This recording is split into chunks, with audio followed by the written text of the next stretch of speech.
Thank you for choosing Starbucks. What can I get started for you? Hi, can I get a grande? Do you have like a vanilla hot chocolate?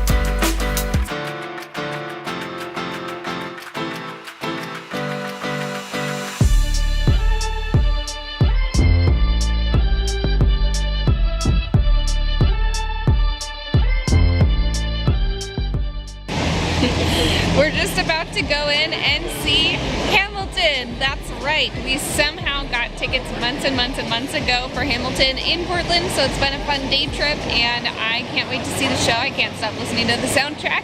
I'm so excited. I wish I could take you into the theater with me, but I can't. So I'll tell you about it afterwards. Bye. Oh my gosh, I am so tired. Note to self, next time I take a trip to Portland and it's to see a nighttime show, just spend the night. That'd be a lot smarter. I don't know why I didn't. I got home at like 2:30 in the morning or whatever, so things happen when they're not supposed to, and you should just plan for that. And so next time I'll be spending the night. Also, in case you didn't notice, I just got bangs and I'm so happy with them. And actually you can't see right now because my hair's up, but I made the bottom of my hair blonde, so now I'm a redhead still, but I've got some blonde too. I figure that's rather appropriate. Without further ado, I want to actually talk about Hamilton. I mean, so freaking amazing. I can't even put it into words how amazing this show was. I have never seen anything like it in my life, and I am a performer. So that really is something to say right there. Coming from someone who performs in operas, where people are always like, oh my gosh, how do you memorize a whole opera when it's in like a different language and you've got so many scenes and everything's sung and blah blah blah. And I'm kind of like, yeah, it's no harder than a musical to me, at least, unless you're really unfamiliar with the language. But holy heck, as a professional performer, I don't know how they memorized everything, because the whole entire show is just like rapid fire, talking, singing, rapping, and then movement, like in between everything. Like literally everything is choreographed, and not just choreographed in like, oh, I'm gonna move to this side of the stage and then I'm gonna move to this side of the stage. It's like all these like very specific like movements. I can't dance, so there's a preview of my dancing. You're welcome. But I have no idea. I can't fathom how much rehearsal, how much personal practice in addition to regular rehearsal you have to nail down all of the words in the rapping, all of the harmonies in the music, all of the individual movements in the dances. It was insane. It was so insane. It just kept moving and moving and moving and moving, and there was like no stopping. It was a train and it was not going to stop. Now, the story itself. I am sure I have learned about the stories of Alexander Hamilton and all of the other founding fathers in detail in, U.S. history class from like high school, but honestly, I don't really remember that much. All I remember are the super important details, like about the Declaration of Independence and the Bill of Rights and so on and so forth. But all of these little personal things and tiny things about these people, I didn't remember that if I ever learned it. Like, I had no idea about that.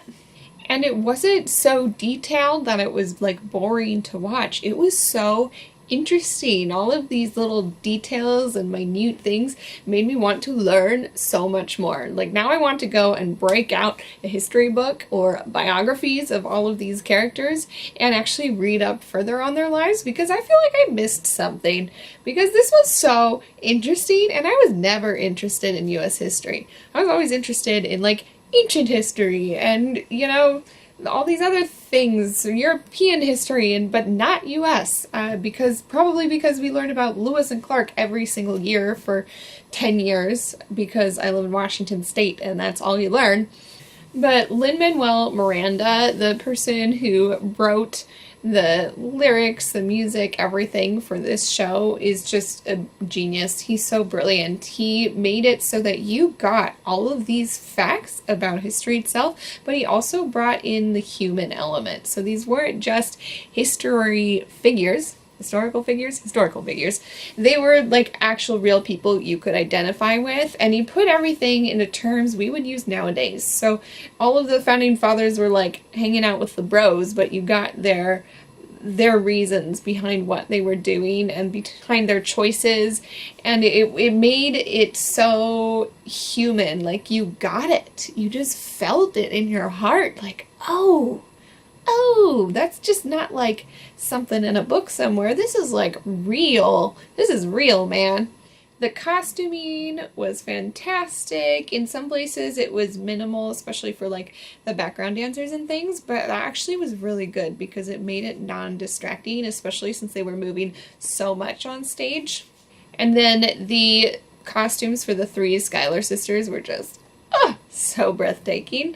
It was the same set the entire show, which I thought I wouldn't like, but I actually loved because they moved certain little things about the set around, and then the set also had this giant circular platform that, depending on the scene in the song, would spin in a circle, and they used that in their choreography, and it was brilliant. It made it so visually interesting that I didn't care if it was one set the entire 2-hour and 40-minute show. It was amazing and visually stunning, especially the lighting. There was one point when the king was singing and he talked about feeling blue, and right when he said blue, like the lights turned blue, like right then, and it was very obvious, and it was a nice touch.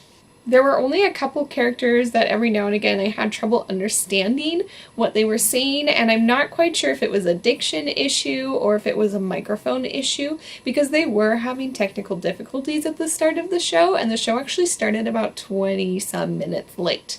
So it could be related to that, or it could be a diction issue on the acting part, so I'm letting that slide because it was so slight. We actually didn't see the main Hamilton guy. The actor we saw was the standby for Hamilton, and I would have had no idea whatsoever that he was the standby because he was just so brilliant. He fit right in. It was like he was perfect. The role was made for him, basically. Let me see if I can find his name. Alexander Hamilton by Julius Thomas III. Julius Thomas III, you are awesome, man. Good job.